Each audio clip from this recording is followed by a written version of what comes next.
MSMEs और startups के लिए खोल दिया गया है। अपनी पब्लिक सेक्टर डिफेंस कंपनियों को हमने अलग अलग सेक्टर में संगठित कर उन्हें एक नई ताकत दी है। आज हम ये सुनिश्चित कर रहे हैं कि आईआईटी जैसे अपने प्रीमियर इंस्टीट्यूशन को भी हम डिफेंस रिसर्च और इनोवेशन से कैसे जोड़ें। हमारे यहां तो कठिनाई ये है कि हमारे टेक्निकल यूनिवर्सिटी या टेक्निकल कॉलेजेस या इंजीनियरिंग की दुनिया, वहां डिफेंस के इक्विपमेंट रिलेटेड कोई कोर्स ही पढ़ाए नहीं जाते। मान लिया है तो बाहर से मिल जाएगा, यहां कहां पढ़ने की जरूरत है। यानी ये हमारी पूरी एक दायरा ही बदल चुका था जी। इसमें हमने लगातार बदलाव लाने की कोशिश की है। डीआरडीओ और इसरो की कटिंग एज टेस्टिंग, इस सुविधाओं से हमारे युवाओं को, स्टार्टअप्स को ज्यादा से ज्यादा बल मिले, ये प्रयास किए जा रहे हैं। मिसाइल सिस्टम, सबमरीन्स, तेजस फाइटर जेट्स जैसे अनेक साजो सामान जो अपने तय लक्ष्यों से कई कई साल पीछे चल रहे थे, उनको गति देने के लिए हमने साइलोस को दूर किया। मुझे खुशी है कि देश के पहले स्वदेश निर्मित एयरक्राफ्ट कैरियर की कमीशनिंग का इंतजार भी बहुत जल्द समाप्त होने वाला है। एनआईआई हो, आईडेक्स हो या फिर टीडेक, ये सभी आत्मनिर्भरता के ऐसे ही विराट संकल्पों को गति देने वाले हैं। साथियों, बीते 8 वर्षों में हमने सिर्फ डिफेंस का बजट ही नहीं बढ़ाया है, ये बजट देश में ही डिफेंस मैन्युफैक्चरिंग इकोसिस्टम के विकास में भी काम आए, ये भी सुनिश्चित किया है। रक्षा उपकरणों की खरीद के लिए तय बजट का बहुत बड़ा हिस्सा आज भारतीय कंपनियों से खरीद में ही लग रहा है। और ये बात हम मान के चले जी, आप में तो सब परिवारजन वाले लोग हैं, परिवार की दुनिया आप भलीभांति समझते हैं, जानते हैं। आप अपने बच्चे को घर में मान सम्मान प्यार न दो और चाहो कि मोहल्ले वाले आपके बच्चे को प्यार करें तो होने वाला है। आप उसको हर दिन निकम्मा कहते रहोगे और आप चाहोगे पड़ोसी उसको अच्छा कहे, कैसे होगा। हम हमारे हथियार जो उत्पादन होते हैं उसकी इज्जत हम नहीं करेंगे और हम चाहेंगे कि दुनिया हमारे हथियारों की इज्जत करे, तो ये संभव नहीं होने वाला है। शुरुआत हमें अपने से करनी होती है। और ब्रह्मोस इसका उदाहरण है। जब भारत ने ब्रह्मोस को गले लगाया, दुनिया ब्रह्मोस को गले लगाने के लिए आज कतार में खड़ी हो गई है। दोस्तों, हमें अपने हर निर्मित चीजों के प्रति हमें गर्व होना चाहिए। और मैं भारत की सेनाओं को बधाई दूंगा, उन्होंने 300 से अधिक हथियारों, उपकरणों की सूची बनाई है जो मेड इन इंडिया ही होंगे और उनका उपयोग हमारी सेनाएं करेगी। उन चीजों को हम बाहर से नहीं लेंगे। मैं इस निर्णय के लिए तीनों सेनाओं के सभी साथियों को बहुत बहुत बधाई देता हूं। साथियों, ऐसे प्रयासों का परिणाम अब दिखने लगा है। बीते 4-5 सालों में हमारा डिफेंस इंपोर्ट लगभग 21% कम हुआ है, इतने कम समय में। और ये नहीं कि हमने पैसे बचाने के लिए कम किया है, हमने हमारे यहां उसका ऑल्टरनेट दिया है। आज हम सबसे बड़े डिफेंस इंपोर्टर के बजाय एक बड़े एक्सपोर्टर की तरह तेजी से आगे बढ़ रहे हैं।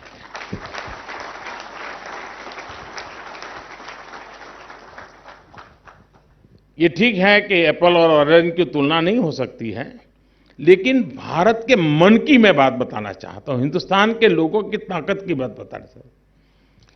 इस कोरोना काल में मैंने ऐसे ही विषय छेड़ा था, बड़ा हल्का फुल्का विषय था कि कोरोना काल में उस संकट में मैं देश पर कोई बड़ा बोझ हो ऐसी बातें करना नहीं चाहता था। और इसलिए मैंने कहा, देखो भाई, हम बाहर से खिलौने क्यों लेते हैं, छोटा सा विषय है, बाहर से खिलौने क्यों लेते हैं। हमारे खिलौने के हम तो क्यों नहीं जाते? हम हमारे खिलौने दुनिया में क्यों नहीं भेज सकते? हमारे खिलौने के पीछे, खिलौने बनाने वाले के पीछे हमारी सांस्कृतिक परंपरा की एक सोच पड़ी हुई, तो उसमें से वो खिलौने बनाता है। एक ट्रेनिंग होती है। छोटी सी बात थी, एक आध सेमिनार किया, एक आध वर्चुअल कॉन्फ्रेंस की, थोड़ा उनको उत्साहित किया। आप हैरान हो जाएंगे, इतने कम समय में जी, ये मेरे देश की ताकत देखिए, मेरे देश का स्वाभिमान देखिए, मेरे सामान्य नागरिक के मन की इच्छा देखिए साहब। बच्चे दूसरे को फोन करके कहते थे कि तुम्हारे घर में विदेशी खिलौना तो नहीं है ना? कोरोना के अंदर जो मुसीबतें आई, उसमें से उसके अंदर ये भाव जगा था। एक बच्चा दूसरे बच्चे को फोन करके कहता था कि तेरे घर में तुम विदेशी खिलौने तो नहीं रखते हो?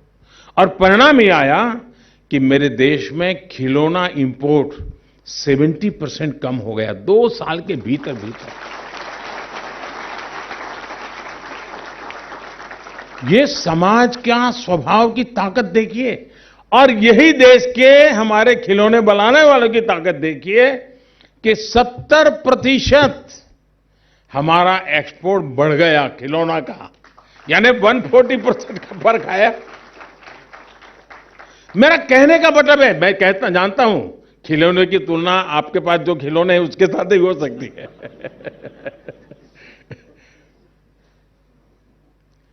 इसलिए मैंने कहा एप्पल और ऑरेंज की तुलना नहीं होती। मैं तुलना कर रहा हूं भारत के सामान्य मानवी के मन की ताकत, और वो ताकत खिलौने वाले को काम आ सकती है, वो ताकत मेरे देश के सैन्य शक्ति को भी काम आ सकती है।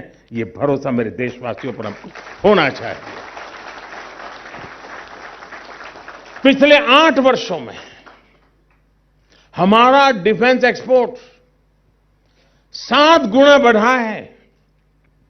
अभी कुछ समय पहले ही हर देशवासी गर्व से भर उठा जब उसे पता चला कि पिछले साल हमारे 13,000 करोड़ रुपयों का डिफेंस एक्सपोर्ट किया है। 13,000 करोड़ रुपीस, और इसमें भी 70% हिस्सेदारी हमारे प्राइवेट सेक्टर की है।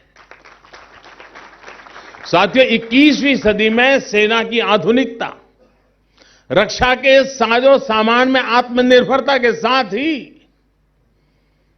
एक और पहलू पर भी ध्यान देना जरूरी है। आप भी जानते हैं कि अब राष्ट्रीय सुरक्षा के लिए खतरे भी व्यापक हो गए हैं और युद्ध के तौर तरीके भी बदल रहे हैं। पहले हम सिर्फ लैंड, सी और स्काई तक ही अपने डिफेंस की कल्पना करते थे।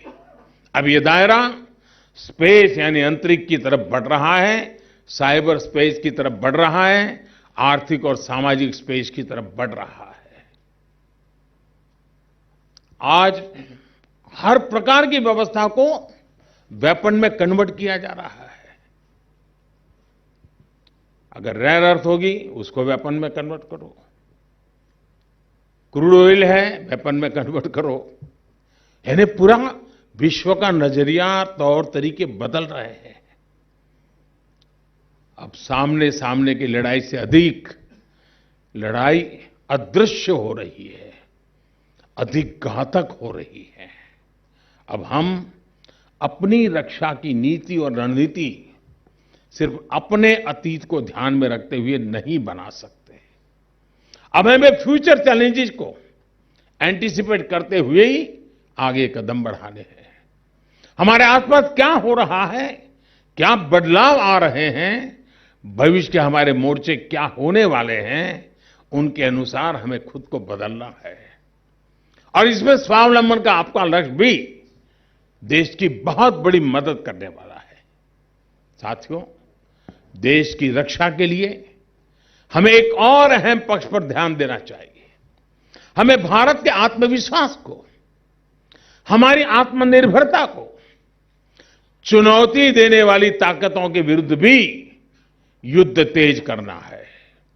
जैसे जैसे भारत ग्लोबल स्टेज पर पद को स्थापित कर रहा है, खुद को स्थापित कर रहा है, वैसे वैसे मिस इन्फॉर्मेशन, डिसइन्फॉर्मेशन अपप्रचार के माध्यम से लगातार हमले हो रहे हैं। इंफॉर्मेशन को भी हथियार बना दिया गया है जी।